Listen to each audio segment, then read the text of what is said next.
Ladies and gentlemen, welcome to Geek Boulevard. Steve here with your movie review of the week. It is time to give my full and final thoughts on the Fantastic Four: First Steps. I saw the movie yesterday and I've let it sit for a bit, stewed over it for a little while, and now I'm ready to express my feelings on the film. The good, the bad, and my overall score. I am going to be delving into spoilers later in the review as usual, so I've included timestamps down below so that if you are a little weary of spoilers, you want to see the movie for yourself and not have that ruined for you, I recommend that you either go see the film and come back to watch my review or just skip the spoiler section entirely. That way you can still get my overall thoughts and feelings on the movie. But of course, I will give you fair warning before going into those spoilers. So for now, this review is spoiler-free. The Fantastic Four: First Steps is directed by Matt Shakman. It is rated PG-13 with a runtime of 1 hour and 54 minutes. Mr. Fantastic, Invisible Woman, Human Torch, and The Thing face their most daunting challenge yet as they defend Earth from Galactus and Silver Surfer. And of course, we're going to start this review off with the good. Our fantastic family, first and foremost, is just wonderfully cast. Starting with Pedro Pascal, which arguably was the more controversial casting for the film as Reed Richards, because the guy is in almost like everything these days. I think this is like one of maybe like 4 or 5 films this year alone that he's been in, not counting of course The Last of Us TV show. I was mostly for him being cast, but he wouldn't have been my first choice, honestly. I was looking for someone that was maybe just a bit younger, you know, as these characters I imagine are going to be in the MCU for a good while, and you need someone to kind of grow with that role over those next few years. And I don't know if Pedro Pascal would be the type of person that would stick with his universe for like multiple years, to stick with his character for that long. But Pedro, he just knocks it out of the park as Reed, which is really no surprise because he is just a really great actor, which is why he's getting so many roles. I mean, I don't think the guy even sleeps at this point. The essence of Mr. Fantastic as a character is present 100%. He's the smartest man in the room and frankly, you know, in this universe. But he's also not the smartest guy because he has trouble with emotions and just being vulnerable. He's always trying to solve problems and issues with science and logic. But in doing so, he neglects the simpler things. And Pedro presents a really great balance of that.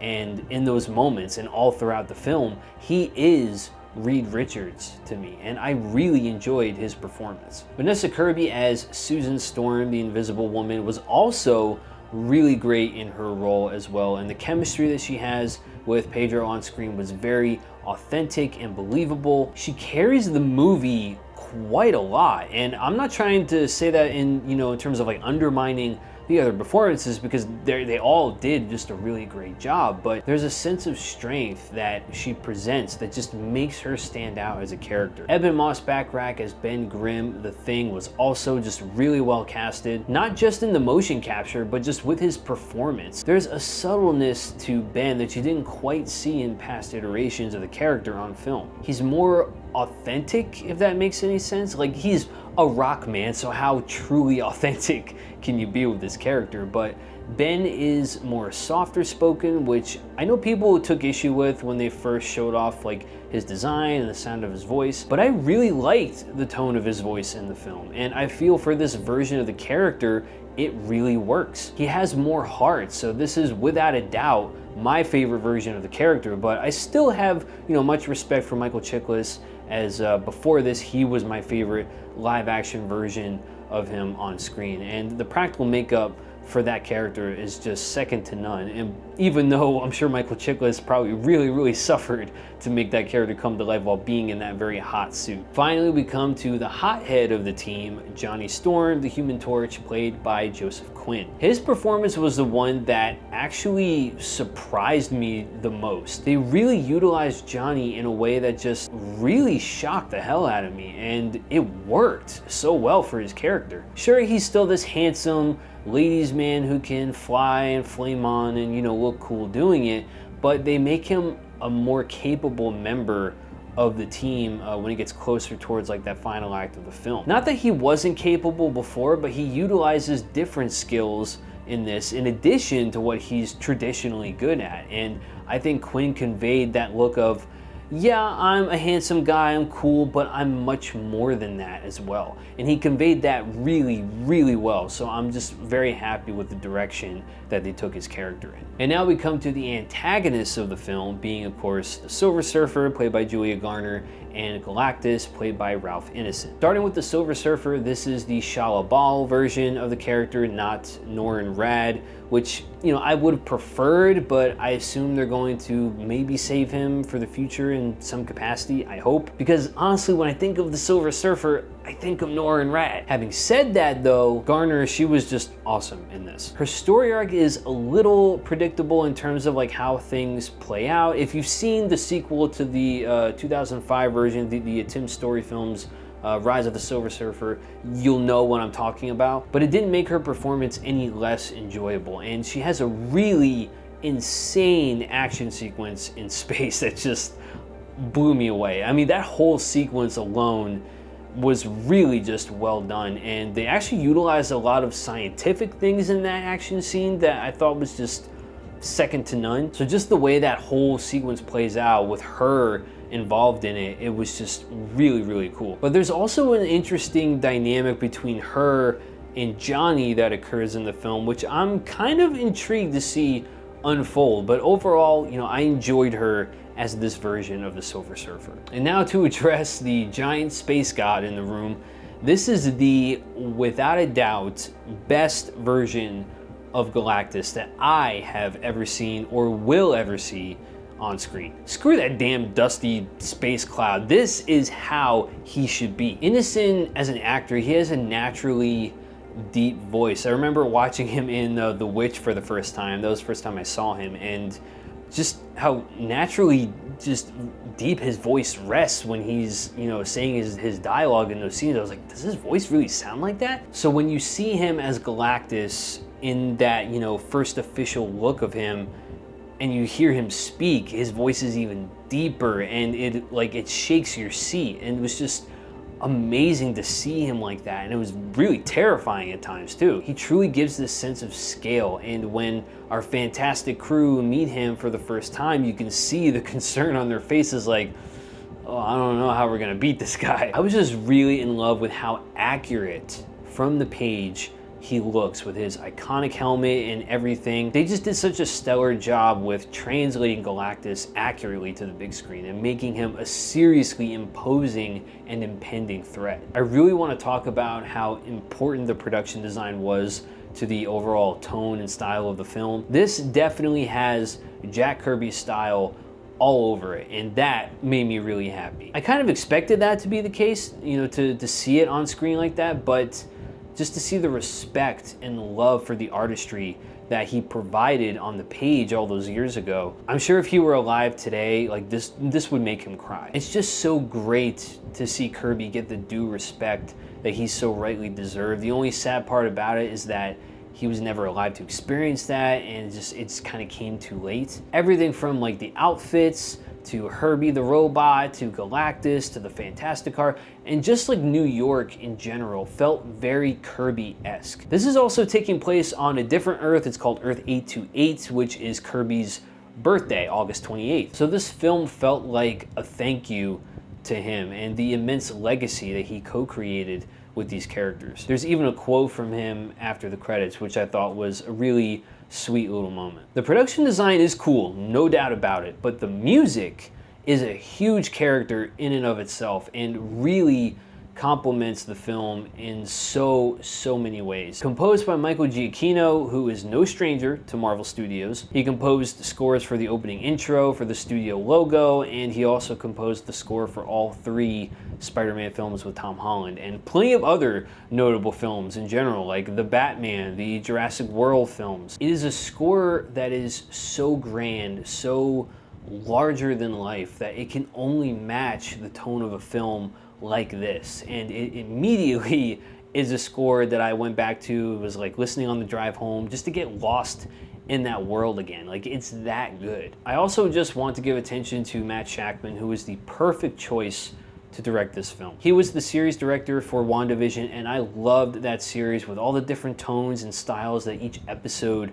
adopted in terms of sitcoms through the decades. And to see him take these characters and embrace the comic book qualities of them that make them so special and not try to modernize them or dilute them like past films in any way was such a smart choice. And if a sequel is made, and that will most likely be the case, I hope he comes back to direct because he's perfect for these characters, for this world. Lastly, I want to give praise to the visual effects, which to me are the best the MCU has put out so far, at least, you know, post-Endgame. From the motion capture of The Thing to Galactus, Silver Surfer, everything felt high quality to me, and I didn't feel like I was taken out of the experience too much because of bad CGI. The only time where the CGI got a little noticeable was mostly with Franklin, Sue and Reed's child, who at times is an entirely CGI baby. When the shot would stay on the baby too long, like when Ben is holding the baby, like that kind of stuff, that's when it would start to look a little bit weird, and then it would just kind of cut to another shot, and then I would just kind of forget about it and just let it go. A lot of praise for this movie, of course, but there are some things I felt could have been improved on. So without further ado, let's get into the bad. Simply put, this movie should have been longer. I think this could have easily been another 15 or 20 minutes, and it would have made the film that much better. If you've seen the trailers, there's plenty of footage in those trailers that is not in the finished film. So you do kind of notice where like cuts were made in the editing process. I don't know if it just ended up like that in the editing room because like maybe they just felt it flowed better, but this didn't really need to be under 2 hours. I just think it should have been at least almost like maybe 2 hours, 20 minutes at the most. John Malkovich's role, who was supposed to be playing Red Ghost in the movie, he was entirely cut from the film as another example. Like, I just wanted more time with these characters, with this world, so I was just a little disappointed with that. But I guess you could kind of see it as a good thing, because if you want more of something, that's never really a bad thing.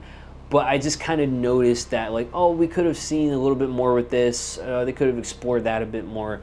So it's just moments like that where I felt like the film would have benefited from being at least like 15 or 20 minutes longer. Also, with Ben being my favorite member of the team in general, I was a little let down that he didn't really have more character moments compared to the other three. He does have some cool moments, you know, in the film for sure, but there were times where I felt like just something was kind of missing from him. We get glimpses of his struggle of being stuck inside, you know, this form forever, but it's kind of glossed over, so hopefully we go a little deeper in a future sequel, because even though that has been handled before, I would like to see what the MCU's version of that struggle would look like. Okay, past this point, it's spoilers galore, so if you haven't seen the film yet, please skip this portion of the video, or go see the Fantastic Four First Steps and come back once you've seen the film so that you can stay spoiler free. Otherwise, you can skip to my final thoughts section of the review and get my overall score. I have some concerns about Franklin Richards in this movie, or really just his role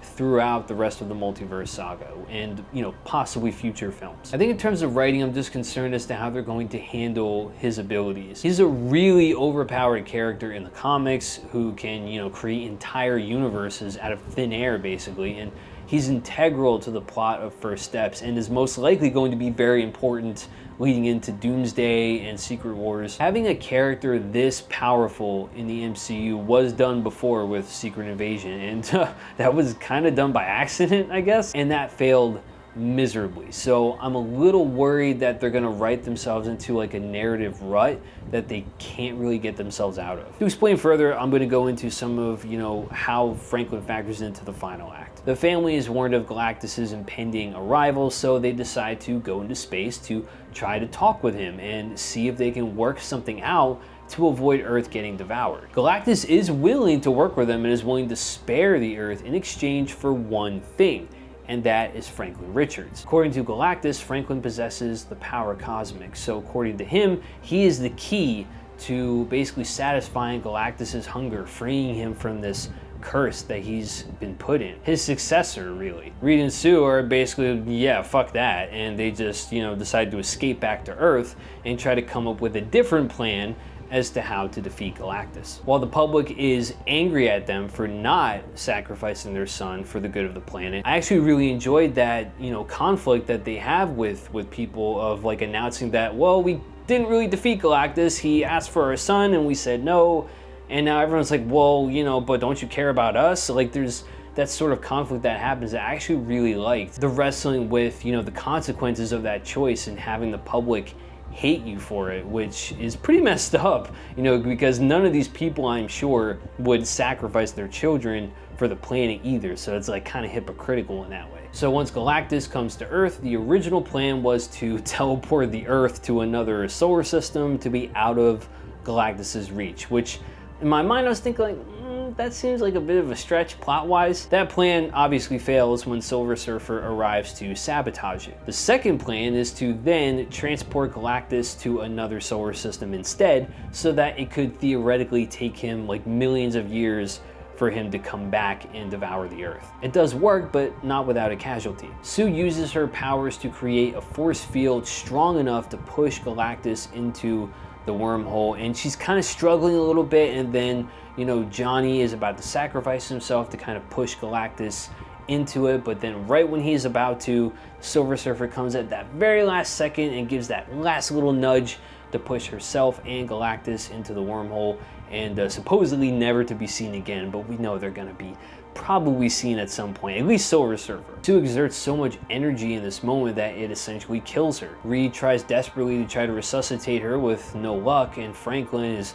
crying and wants to be closer to her, so Reed brings Franklin down to her and he essentially brings her back to life somehow, some way. When this moment happened, I felt like this type of character is going to be used as like maybe some sort of a cop-out in Doomsday and Secret Wars, and I worry that the writers are going to really struggle with how to make this character powerful, but not so powerful that he essentially just breaks the narrative. But I don't know. We'll see how that pans out. There are two credit scenes, a mid-credit scene and a post-credit scene. The post-credit scene is just a little fun moment that isn't really essential. It just kind of follows up on something that was sort of teased earlier on. The mid-credit scene, though, is another important moment that leads directly into Avengers Doomsday. And fittingly enough, the Russo brothers actually directed this mid-credit scene. It takes place 4 years after the film ends, and we see Sue reading to a grown-up Franklin Richards. She gets up to go grab another book to read to him, and when she comes back, she sees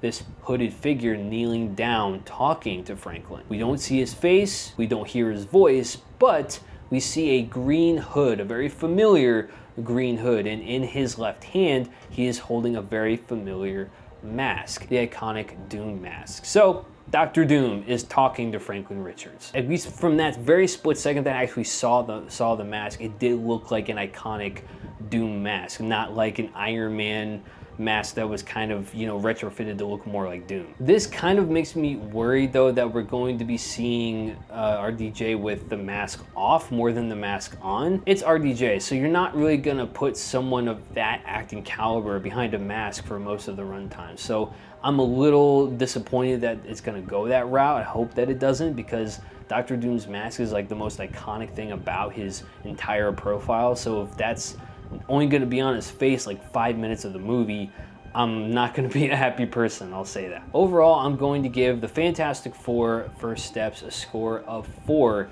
out of 5. It should have been a longer film, and Ben Grimm kind of gets underserved compared to the rest of the team, but there's no denying that director Matt Shakman and the main cast as a whole really sell this universe from start to finish. The chemistry between Pascal, Kirby, Quinn, and moss-bachrach is so great that they truly feel like a family. The film is beautifully shot, the production design and visual effects are top-notch, with the exception of a slightly weird CGI baby. Galactus is a terrifying villain, and the music by Michael Giacchino is one I won't soon forget. It's the best Fantastic Four film and easily one of the better films in the MCU. But those are my thoughts. I want to know what you guys thought of the Fantastic Four First Steps. Is it the best Fantastic Four film for you, or is it the worst? And where does it rank in your MCU list of movies? Let me know all of your thoughts down in the comments below. Make sure if you enjoyed the video to hit that like button and sub to the channel. Tick the bell icon so you can always be notified when my next movie review or trailer reaction drops on the channel. Thank you guys so much for watching. I really enjoyed talking to you all about this. Remember to stay classy, stay geeky, and I'll catch you in the next video. What time is it, Ben? No. What time is it, Ben? No, Johnny. Say it! I don't wanna! Say it!